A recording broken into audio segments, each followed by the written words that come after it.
Chapter 22. David left Gath and escaped to the cave of Adullam.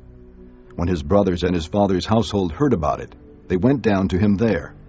All those who were in distress or in debt or discontented gathered around him, and he became their leader. About 400 men were with him. From there David went to Mizpah in Moab and said to the king of Moab, "Would you let my father and mother come and stay with you until I learn what God will do for me?" So he left them with the king of Moab, and they stayed with him as long as David was in the stronghold. But the prophet Gad said to David, "Do not stay in the stronghold. Go into the land of Judah." So David left and went to the forest of Hereth. Now Saul heard that David and his men had been discovered, and Saul, spear in hand, was seated under the tamarisk tree on the hill at Gibeah, with all his officials standing around him. Saul said to them, "Listen, men of Benjamin. Will the son of Jesse give all of you fields and vineyards? Will he make all of you commanders of thousands and commanders of hundreds?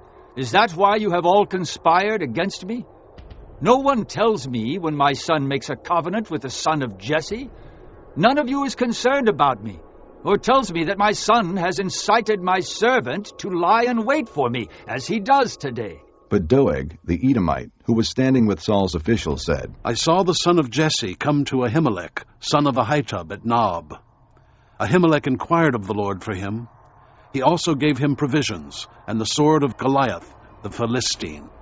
Then the king sent for the priest Ahimelech, son of Ahitub, and his father's whole family, who were the priests at Nob, and they all came to the king. Saul said, "Listen now, son of Ahitub." "Yes, my lord," he answered.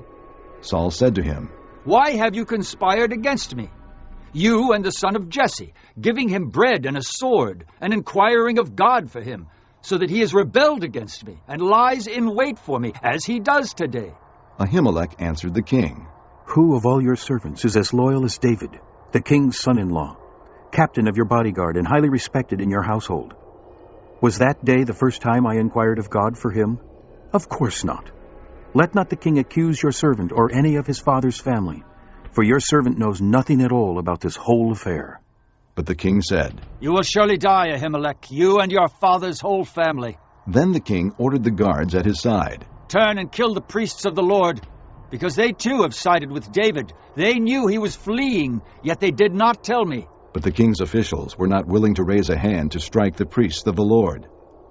The king then ordered Doeg. "You turn and strike down the priests." So Doeg the Edomite turned and struck them down. That day he killed 85 men who wore the linen ephod.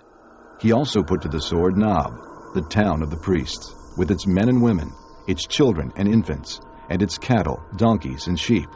But Abiathar, a son of Ahimelech, son of Ahitub, escaped and fled to join David. He told David that Saul had killed the priests of the Lord. Then David said to Abiathar, That day, when Doeg the Edomite was there, I knew he would be sure to tell Saul, I am responsible for the death of your father's whole family. Stay with me. Don't be afraid. The man who is seeking your life is seeking mine also. You will be safe with me.